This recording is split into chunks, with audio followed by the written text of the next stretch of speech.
भारत माता की, भारत माता की, वंदे वंदे। మీ చేతులు ఉన్నాయా లేవా? రెండు చేతులు ఉన్నాయా లేవా? ఒక్క చేయి ఉన్నవాళ్ళు ఒక్క చేయి ఎత్తండి, రెండు చేతులు ఉన్నవాళ్ళు రెండు ఎత్తండి. ఉండి కూడా ఎత్తకపోయినా మాకు ఇబ్బంది ఏం లేదు. గట్టిగా ఒకసారి వందే మాతరం చెప్దాం.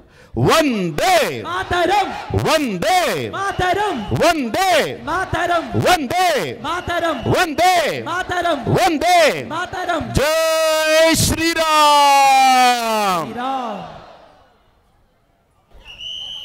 ఈరోజు ఒక్కటైతే ఆలోచించాలి అందరం. మనందరం ఈరోజు భారతదేశము యొక్క ఉనికి, భారతదేశము యొక్క అస్తిత్వం 2024 జనవరి 22వ తేదీ ప్రారంభమైంది. జై శ్రీరామ్. భారతదేశం ఇంత గొప్పదా అని ప్రపంచ దేశాలన్నీ కూడా ఒక్కసారి ఉత్తరప్రదేశ్లో ఉన్నటువంటి అయోధ్య నగరి వైపు చూసింది. రామాయణంలో అయోధ్య గురించి చెప్తూ అయోధ్య నామ నగరి తత్రాసీల్ లోక విస్తృత మనునా మానవేంద్రేణ యా స్వయం నిర్మితాపురి. అంటే ఒకప్పుడు అయోధ్య అనేటువంటి నగరం ఎందుకు నిర్మించింది అనంటే సమస్త భూమండలాన్ని పరిపాలించేదానికి యోగ్యమైనటువంటి క్షేత్రంగా ఆనాడు దేవతలందరూ కూడా సంకల్పించి నిర్మించుకున్నటువంటి క్షేత్రం. ఆనాడు భూమండలాన్ని పరిపాలించాలి అనంటే ఈ భూమి మీద జీవించేది మానవ జాతి, పశువుల జాతి, వృక్ష జాతి, ఇలా ఎన్నో జాతులున్నాయి. అన్ని జాతులని సమన్వయంతో ఏకభావనతో నడపగలిగేటువంటి రాజు ఎవరు అని ఆలోచించినటువంటి ఆ క్షణంలో దేవతలందరికీ అనిపించినటువంటి ఏకైక రాజ మంత్రం జై శ్రీరామ్ అనే మంత్రం. రాముడు ఈ భూమి మీదకు అడుగు పెడితే సమస్త మానవాళికి ఒక మనుగడని అందించగలరు. రాముడు ఈ భూమి మీదకు అడుగు పెడితే సకల పశు పక్షాది క్రిమి కీటకాలు, వృక్షాలు, నదీ నదాలు, పర్వతాలు, సముద్రాలు సమస్తము కూడా ప్రకృతితో అనుసంధానమై బ్రతకగలదు అనేటువంటి ఆ మంత్రాన్ని దర్శించారు. కానీ మనందరం గుర్తుంచుకోవాలి, సరిగ్గా 2024-25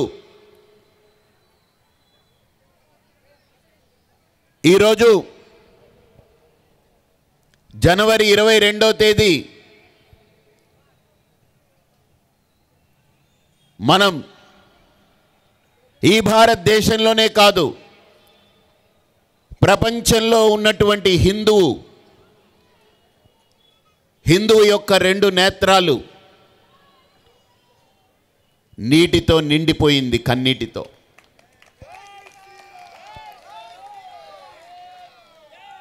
సరిగ్గా 524-25 సంవత్సరం మధ్యలో అయోధ్యలో రామ మందిరాన్ని కూల్చేయడం జరిగింది. ఏదైతే ఆత్మాభిమానానికి సంకేతంగా నిర్మించుకున్న రామమందిరాన్ని ఒక అహంకారం పడగొట్టింది, ఒక దుర్మార్గం పడగొట్టింది. దాన్ని మళ్ళీ 500 సంవత్సరాల సుదీర్ఘ పోరాటం. భారతదేశానికి స్వాతంత్రం వచ్చినా మన గుడి మనం కట్టుకోవాలి అంటే కోర్టులను ఆశ్రయించాలి. ఏ రాముడు నడయాడినటువంటి నేలపై అహంకారానికి సంకేతంగా నిర్మించినటువంటి ఒక బాబ్రీ మసీదుని వెనకేసుకొచ్చినటువంటి కుహనా మేధావులు గుర్తుంచుకోవాలి. వాళ్ళు వెనకేసుకొచ్చినటువంటి ఆ బాబ్రీ కట్టడం తన అహంకారానికి సంకేతం. కానీ ఎంత అహంకారమైనా ఒకరోజు పతనం కాక తప్పదు అని మన కరసేవకులు ఆ అహంకారాన్ని కుప్పగూల్చారు. అలాగే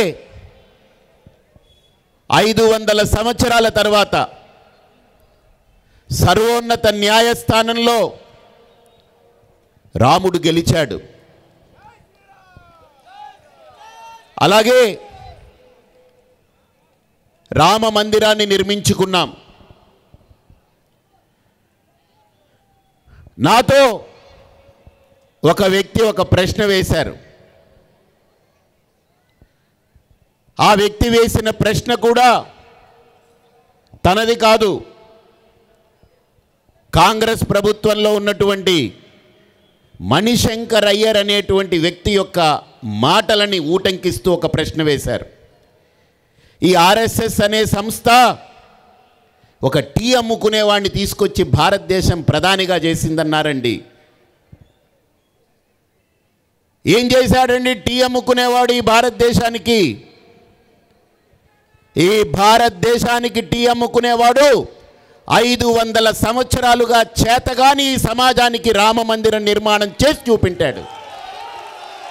ఒక టీ అమ్ముకునేవాడు ఈ భారతదేశంలో ఉజ్జయిని అనే క్షేత్రాన్ని అద్భుతంగా తీర్చిదిద్దాడు. ఒక టీ అమ్ముకునేవాడు ఈ భారతదేశంలో జ్యోతిర్లింగంగా పిలువబడే కేదారనాథ క్షేత్రాన్ని ఉద్ధరించి చూపించాడు.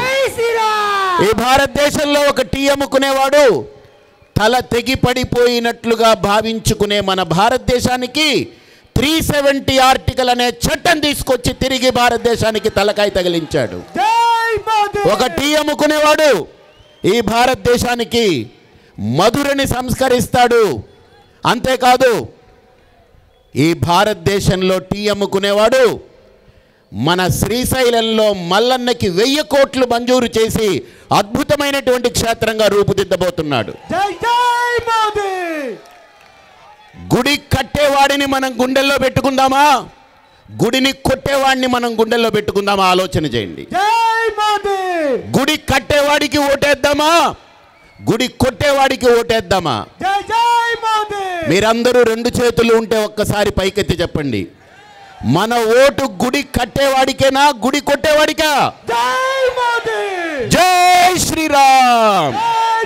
ఒక్కసారి అందరూ చెప్పండి. నా తర్వాత ఎలాగో ప్రతిజ్ఞ ఉంటుంది, కానీ మనం ముందే ఒకసారి ప్రతిజ్ఞ చేద్దాం. మన ఓటు గుడి కట్టేవాడికి మాత్రమే. చేయెత్తి చెప్పండి.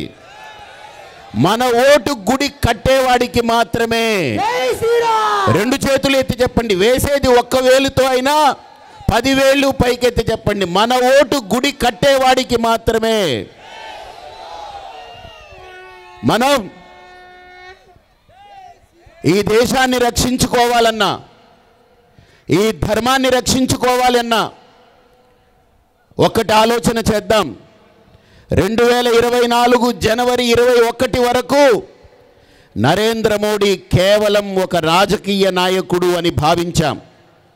ఒక చతురత కలిగిన రాజకీయ నాయకుడిగా చూసాం. సమర్థుడైన ఒక రాజకీయ నాయకుడిగా మనం ఆదరించాం. యోగ్యుడైన నాయకుడిగా మనం భావించాం. నీతిమంతుడైన నాయకుడిని గౌరవించాం. అవినీతిని పారద్రోలే అద్భుతమైనటువంటి సింహంగా మనం అందరం గుండెల్లో పెట్టి ఆరాధించాం. కానీ గుర్తుపెట్టుకోండి, జనవరి 22, 2004 తర్వాత నరేంద్ర మోడీ భారతదేశానికి అసలు సిసలైన వారసుడని మనందరం గౌరవిద్దాం. అలా ఆలోచించాము అనంటే, ఇందాకన్నారే శ్యామ్జీ, హైదరాబాదులో కూర్చొని ఒక మియా కుయా కుయా అన్నాడు. ఒక మియా కుయా కుయా కుయా అన్నాడు. ఏమిటి కూశాడా మియా? 100 కోట్ల హిందువులని 5 నిమిషాలు పోలీసులు తప్పుకుంటే నరికేస్తామన్నాడు. కానీ అతనికి బాగా తెలుసు, 100 కోట్ల హిందువులు అక్కర్లేదు, 5 పోలీసులు తీసుకెళ్ళి జైల్లో పెట్టారు ఆయన్ని. 7 రోజుల తర్వాత కోర్టులోకి ఆ మియాని తీసుకెళ్తే జడ్జి గారి ముందు, ఏమిటయ్యా మియా, ఎందుకయ్యా ఇలా 100 మందిని నరికేస్తానన్నావు అని అంటే, ఏదో బుద్ధి తక్కువైపోయింది, నాకేదో పెట్టారు తినేశాను, నాకు అర్థం కాకుండా వాగేశానని కోర్టులో నిలబడి సిగ్గు లేకుండా తల ఉంచి చెప్పాడు.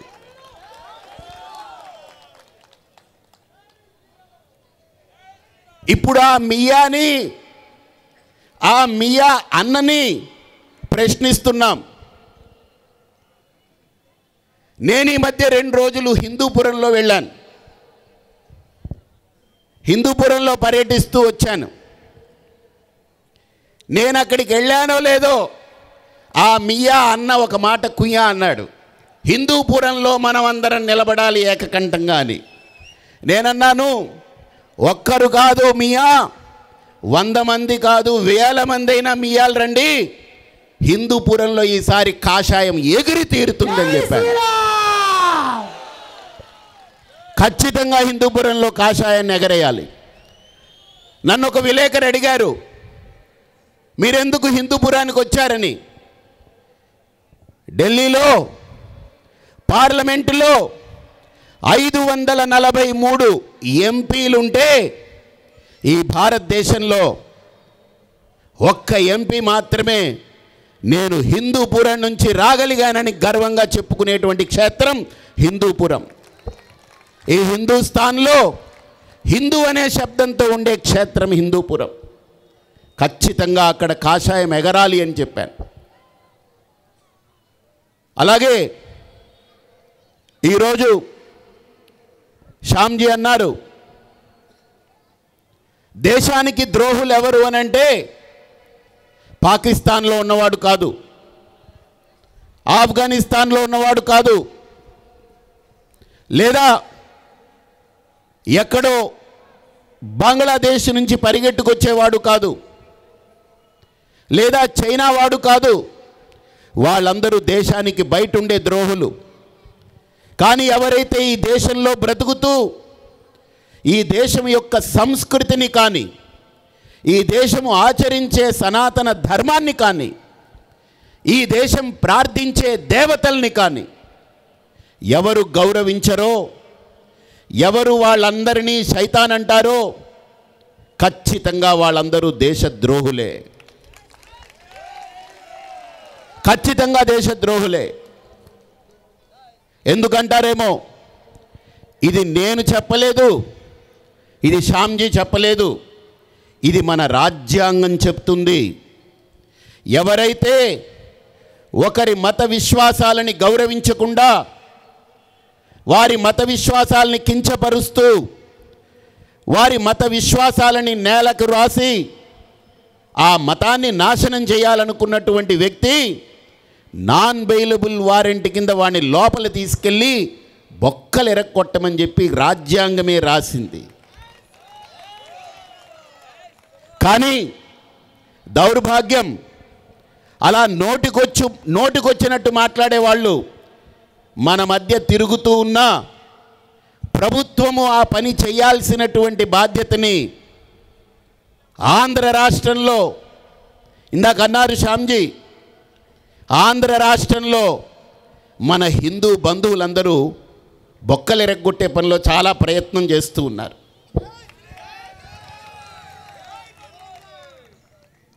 మన ఇంట్లో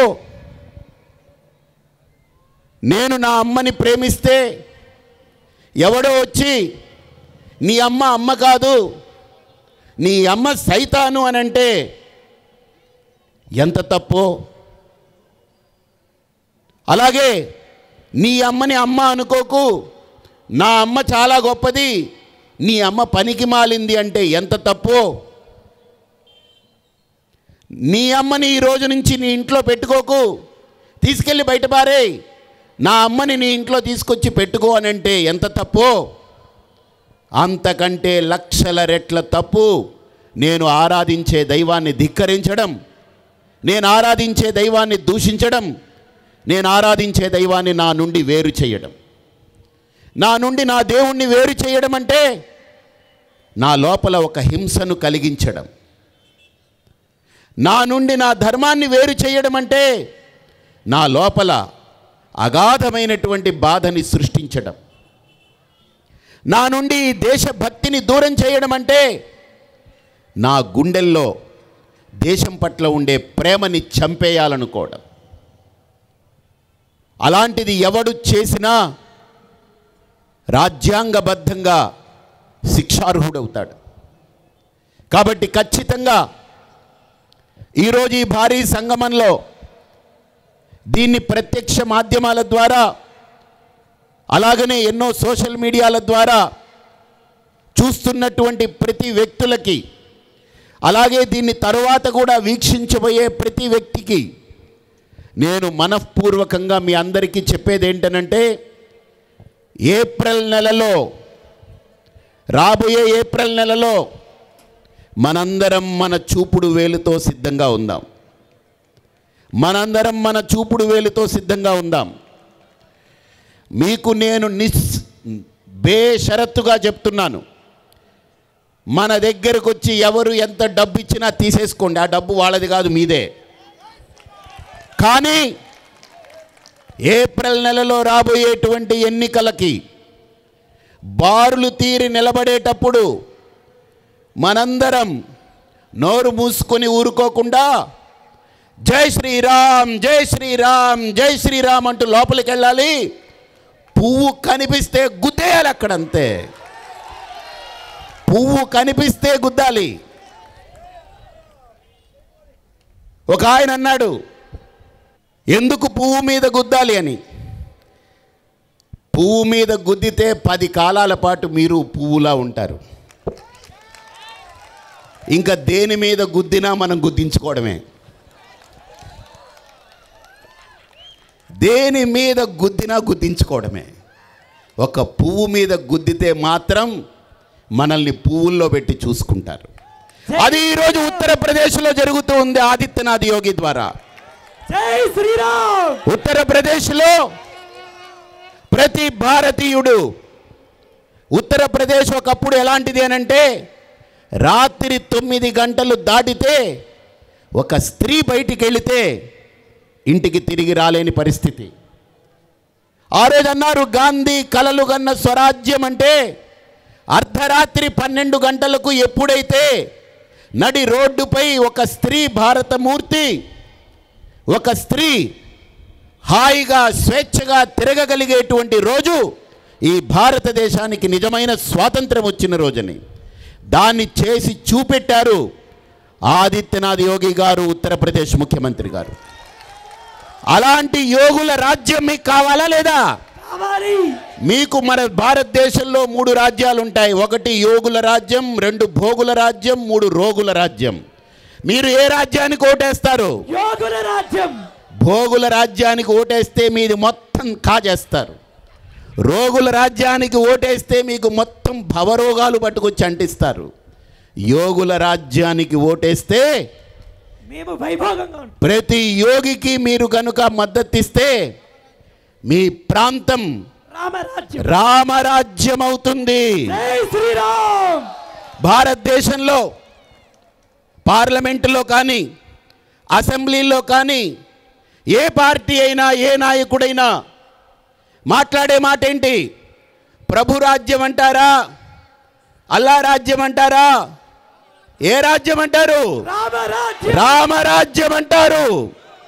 అసెంబ్లీలో రామరాజ్యం అంటారు, పార్లమెంట్లో అయినా రామరాజ్యం అంటారు. ఎవరినైనా ధైర్యం ఉంటే, దమ్ముంటే, ముఖ్యమంత్రుల్ని కానీ ఎవరినైనా సరే మా రాష్ట్రంలో మేము ప్రభు రాజ్యం తెస్తామని అసెంబ్లీ వేదికగా ప్రమాణం చేయమని చెప్పండి. అప్పుడు జరుగుతుంది. ఇక్కడ రామరాజ్యం అంటే ఏంటో తెలుస్తుంది. అప్పుడు తెలుస్తుంది పువ్వు యొక్క గుర్తు ఎలా ఉంటుందో. కాబట్టి ఈరోజు మనందరం ఎన్ని ప్రవచనాలు విన్నా, ఎన్ని యాగాలు చేసినా, ఎంత తపస్సు చేసినా, ఎన్ని భజనలు చేసినా, ఎన్ని వ్రతాలు చేసినా, ఎంతమంది ఎన్ని క్షేత్రాలకు తిరిగినా వాటన్నిటి ద్వారా లభించే ఏకైక ఫలం ఎన్నికలలో మనం చాటుకోవలసినటువంటి ఓటు ద్వారా వేసి మనం ఆ ఫలితాన్ని ఈ భరతమాతకు అంకితం చేయాలి. జై శ్రీరామ్. మనం వేసే ఆ ఓటు, మనం వేయబోయే ఆ ఓటు ఏ పువ్వునైతే మనం గౌరవిస్తామో ఆ పువ్వు మనల్ని పదిలంగా పుష్పంలో పెట్టి చూసుకుంటుంది. ఇది నేనేదో ఒక పార్టీకి ప్రచారం చేయడానికో లేదా ఒక పార్టీ గురించి మీకేదో అంటగట్టడానికో రాలేదు. ఈరోజు నరేంద్ర మోడీ అని అంటే గుర్తుపెట్టుకోండి, జనవరి 21 వరకు ఒక జాతికి చెందిన వ్యక్తి. కానీ 2024 జనవరి 22 మోడీ అనే శబ్దం ఒక చరిత్రకు సంకేతం. భారత్ మాతా. మోడీ అనే శబ్దం ప్రపంచంలో ఆరాధించే ప్రతి హిందువు యొక్క గుండె చప్పుడు. మోడీ అనే శబ్దం మళ్ళీ శివాజీని తలపించినటువంటి వీర్యానికి సంకేతం. జై మోడీ అనే శబ్దం ఈ జాతి బలహీనతలతో, బానిసత్వంతో మగ్గుతున్నటువంటి ఈ జాతికి సంకెళ్లను త్రెంచాలనుకున్నటువంటి భగత్ సింగ్ లాంటి, చంద్రశేఖర్ ఆజాద్ లాంటి, నేతాజీ సుభాష్ చంద్రబోస్ లాంటి ఆ వీర స్వర్గాన్ని అధిరోహించినటువంటి మహనీయులకు సంకేతం. కాబట్టి ఏ ప్రధాని అయినా గుర్తుపెట్టుకోండి, రాముడి యొక్క విగ్రహాన్ని ప్రతిష్ఠ చేయాలనుకున్నప్పుడు 11 రోజుల పాటు, ఒక్కరోజు కాదు 11 రోజుల పాటు అన్నాహారం పక్కకు పెట్టి కేవలం కొబ్బరి నీళ్లు తాగుతూ ఒక దీక్షగా వెళ్ళి రాముడిని ముట్టుకున్నటువంటి ప్రధానమంత్రి ఈ ప్రపంచంలో ఎక్కడైనా ఉన్నాడా అని అడుగుతున్నా. ఎక్కడైనా ఉన్నాడా అని అడుగుతున్నా మిమ్మల్ని. 11 రోజులు అన్నం పక్కకు పెట్టి ఆ రాముడి యొక్క పాదాలని ముట్టుకునేదానికి వెళ్ళినటువంటి ఒక సాధకుడు, ఒక తపస్సంపన్నుడు, ఒక యోగి. అలాంటి వ్యక్తుల్ని మనం ఆదరిస్తే, అలాంటి వ్యక్తుల్ని మనం ఆహ్వానిస్తే, అలాంటి వ్యక్తుల్ని కనుక మనం గౌరవిస్తే అది మోడీకి గౌరవం కాదు. మోడీ గారు ఇంకొన్ని రోజులు ఉంటారు ప్రధానిగా, ఆయన శాశ్వతం కాదు. కానీ మీరు ఆయనకిచ్చే గౌరవం మీ భావి తరాలకిచ్చేటువంటి భరోసా. మీరు ఆయనకిచ్చే మర్యాద మీ భావి తరాలకి మీరు వేసే ఒక బాట. మొన్న నా సెల్ ఫోన్లో ఉంది, ఒకరు పంపారు. కేరళలో ఒక పాస్టర్ గారు, ఆయన పాస్టర్ అంటామా బూస్టర్ అంటామా మరి తెలియదు, ఆయన మొత్తం మీద ఒక పెద్ద చర్చిలో మోకాళ్ళ మీద నిలబడి ఆయన మలయాళంలో ప్రార్థన చేస్తున్నారు. ఏం ప్రార్థన చేస్తున్నాడంటే, మోడీ పోవాలి ప్రభువా, మోడీ పోవాలి ప్రభువా, నువ్వు సత్యమైతే మోడీ పోవాలి అంటే. ఇప్పటిదాకా వాడికి ప్రభువు సత్యం కాదన్నమాట, వాడే చెప్పాడు అది. కానీ ఎప్పటికీ ప్రభువు సత్యం కాదనేది మోడీ శాశ్వతంగా ఇక్కడ ఉంటాడనేటువంటిది రుజువు అవుతుంది. జై శ్రీరామ్. ఈసారి 2024లో గుర్తుపెట్టుకోండి, కేరళలో లేదా తమిళనాడులో లేదా ఆంధ్రాలో, లేదా తెలంగాణలో, లేదా కర్ణాటకలో, లేదా ఒరిస్సాలో, లేదా వెస్ట్ బెంగాల్లో, లేదా బీహార్లో, లేదా ఉత్తరప్రదేశ్లో, రాజస్థాన్లో, ఈశాన్య రాష్ట్రాల్లో, అండమాన్లో, మొన్నటికి మొన్న మాల్దీవ్స్ వెర్రవీగితే మాట్లాడకుండా లక్షద్వీపుని ఎదురుగా నిలబెట్టినటువంటి గొప్ప ఘనత మోడీ గారిది. మాల్దీవ్స్ గోల్మాల్ దీవ్స్ అయిపోయాయి. ఇప్పుడు లక్షద్వీప్ అనేది ప్రపంచం ముందు నిలబెట్టారు. తోక జాడిస్తే బేటా తెరకు ఇలాజ్ కరేగా అని మాట్లాడకుండా వెళ్ళి ట్రీట్మెంట్ ఇచ్చి రాగలిగిన వ్యక్తి. సర్జికల్ స్ట్రైక్ అంటే ఏంటో అడిగారు కొంతమంది. ఏమిటండి సర్జికల్ స్ట్రైక్ అంటే? మాల్దీవ్స్ తోక జాడిస్తే దానికి ప్రత్యామ్నాయంగా లక్షద్వీపుని తీసుకెళ్ళి నిలబెట్టినటువంటి వ్యక్తి మోడీ. కాబట్టి మనకున్న 29 రాష్ట్రాల్లో బాగా గమనించండి, ఈసారి జరగబోయే సార్వత్రిక ఎన్నికల్లో ప్రతి వ్యక్తి లైన్లో నిలబడి జై శ్రీరామ్ అని ఓటు వేయాలి. జై శ్రీరామ్ అని ఓటు వేయాలి. వేస్తారా? మీరంతా వేస్తారా? మీ చేతులు లేవట్లేదు. చేతులు లేపండి. గొంతు పెకలట్లేదు. గట్టిగా, ఇంకా గట్టిగా, జై శ్రీరామ్, ఇంకా గట్టిగా, జై శ్రీరామ్, ఇంకా గట్టిగా, జై శ్రీరామ్, ఇంకా గట్టిగా. జై శ్రీరామ్, వినపడట్లేదు. జై శ్రీరామ్, జై శ్రీరామ్, జై శ్రీరామ్, జై శ్రీరామ్, జై శ్రీరామ్, భారత్ మాతా కీ, భారత్ మాతా కీ. ఈరోజు ఈ భారీ సంగమంలో నేను ఇదే చెప్పాలనుకున్నా. ఎందుకు అనంటే, మనందరం మనల్ని గౌరవించే వ్యక్తిని మనం ఎంచుకోకపోతే మన గౌరవాన్ని మనమే తాకట్టు పెట్టుకున్నట్టు. మనల్ని క్షేమంగా చూసే వ్యక్తిని మనం కాపాడుకోకపోతే మన జీవితాల్ని మనమే తాకట్టు పెట్టుకున్నట్టు. మొన్న ఒక ఆయన అన్నారు, స్వామీజీ ఈ ప్రభుత్వము ఆ ప్రభుత్వము ఏ ప్రభుత్వము అన్ని ప్రభుత్వాలు free free free free free అంటున్నారు. స్వామీజీ భారతీయ జనతా పార్టీ ఏమిచ్చిందండి అని అడిగాడు. చాలా గొప్ప ప్రశ్న వేశాడు. అన్ని ప్రభుత్వాలు, ఇక్కడ కాదు అక్కడ కాదు, భారతదేశం మొత్తం ప్రతి పార్టీ పోటీపడి వీడు 10 ఇస్తే వాడు 100 బొంద, అన్నీ ఫ్రీ. కానీ భారతీయ జనతా పార్టీ ఏమిచ్చిందండి అని అడిగాడు. నేను ఆ వ్యక్తిని కూర్చోబెట్టి మాట్లాడాను, కొద్దిగా నీళ్లు తాగు, ఆవేశపడకు. భారతీయ జనతా పార్టీ ఏమిచ్చిందో ఒక్క మాటలో చెప్తాను.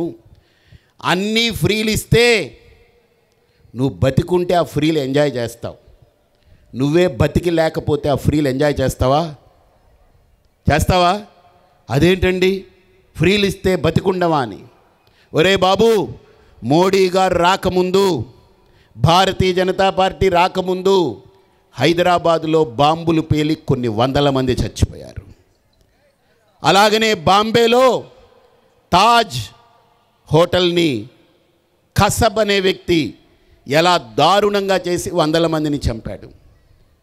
రకరకాల దాడులతో కోయంబత్తూరులో రకరకాల ప్రాంతాల్లో బాంబులు పేలేవి. ఒక పరిస్థితిలో ఈ భారతదేశంలో మనం బయటికి వెళ్తే, ప్రజా సమూహంలో వెళితే మనం బతికి బట్టగట్టి ఇంటికి వస్తామా అనే భయం ఉండేది. ఈ ప్రభుత్వాలు అన్నీ ఫ్రీలు ఇస్తున్నాయి, కానీ గుర్తుపెట్టుకోండి, ఫ్రీలతో పాటు అవతల వాళ్ళకి బాంబులు ఫ్రీగిస్తాయి, కత్తులు ఫ్రీగిస్తాయి. కానీ భారతీయ జనతా పార్టీ వచ్చిన తర్వాత మీ బ్రతుకుని మీకు క్షేమంగా నిలబెట్టింది. మీరు బతికుంటే బఠానీలు తినొచ్చు అన్నారు, లేదా బతికుంటే బలుసాకు తినొచ్చు అన్నారు. కాబట్టి ఈరోజు భారతీయులకి మోడీ గారు వచ్చిన తర్వాత ఒక్క చోటైనా బాంబు పేలిందా? ఒక్క చోట పేలిందా చెప్పండి? భారతదేశంలో ఒక్క చోటైనా బాంబు పేలిందా? మీకు ఫ్రీలు కావాలా?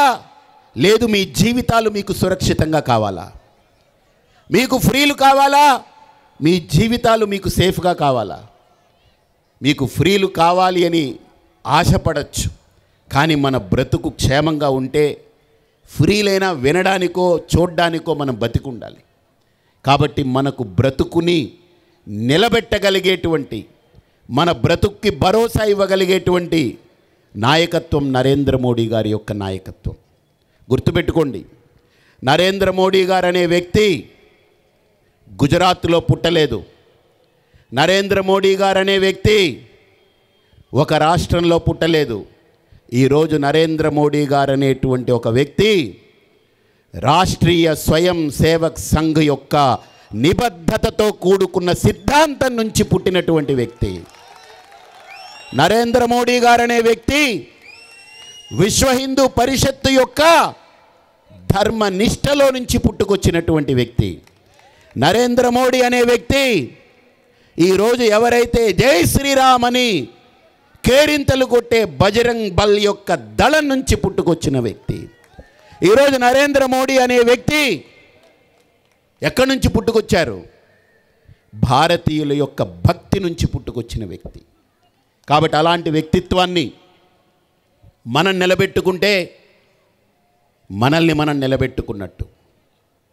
కాబట్టి మీరందరూ రాబోయే ఏప్రిల్ నెలలో అందరూ సంసిద్ధులై, నేనెందుకు ఈ మాట చెప్తున్నానంటే, నేను వెనకడుగు వేయట్లేదు.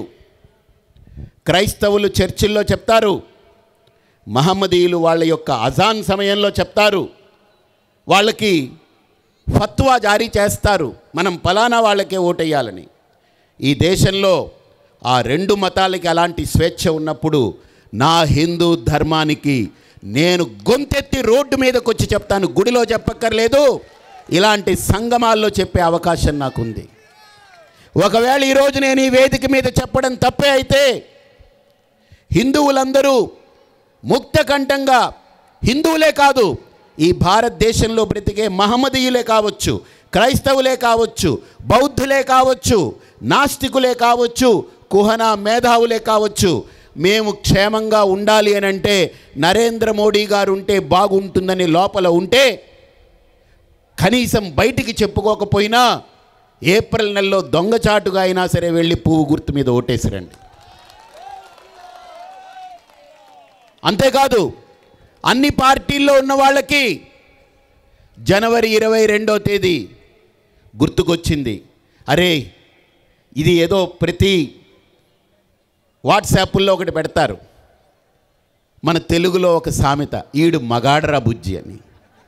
నిజంగా అందరూ కూడా జనవరి 22వ తేదీ ఈడొక్కడే మగాడరా బాబు ఈ దేశంలో అని అన్నారు.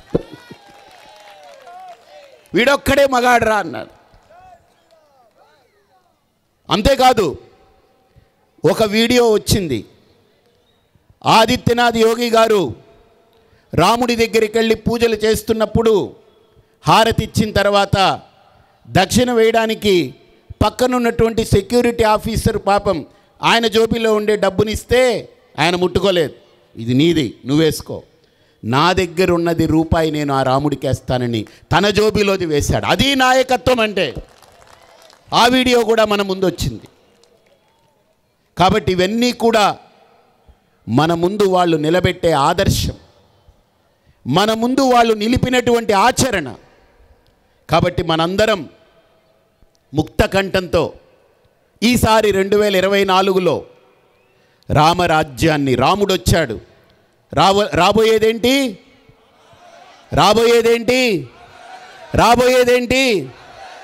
రామరాజ్యం అంటే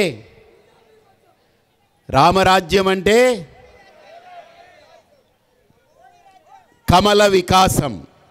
రామరాజ్యం అంటే రాముడు ఎక్కడ నిలబడున్నాడు? తామర పుష్పం మీద నిలబడున్నాడు. కాబట్టి ఆ పుష్పాన్ని జాగ్రత్తగా నిలబెట్టుకుంటే రాముడు కూడా సేఫ్గా నిలబడతాడు.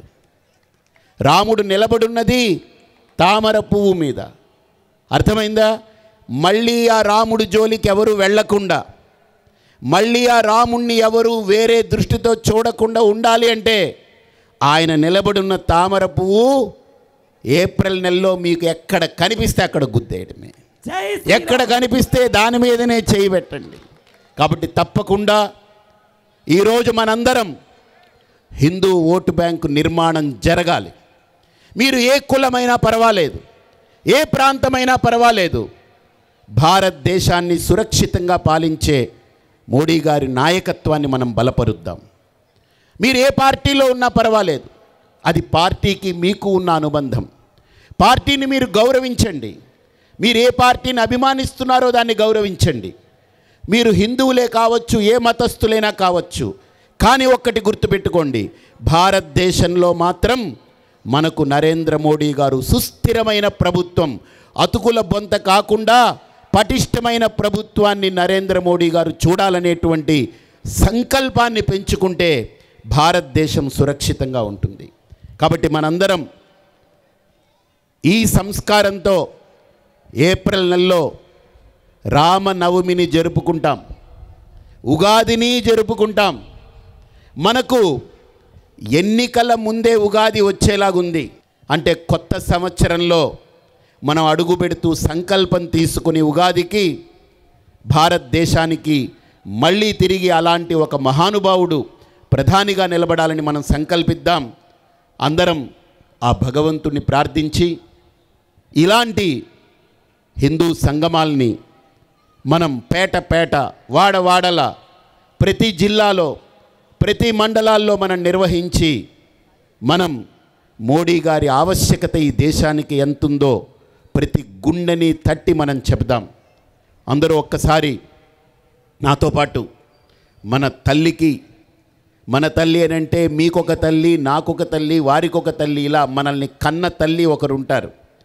కానీ ఈ నేల తల్లి మనందరికీ ఒకే తల్లి. ఆ తల్లి మనకెవరు, ఆ తల్లిని మనం స్మరించుకుందాం.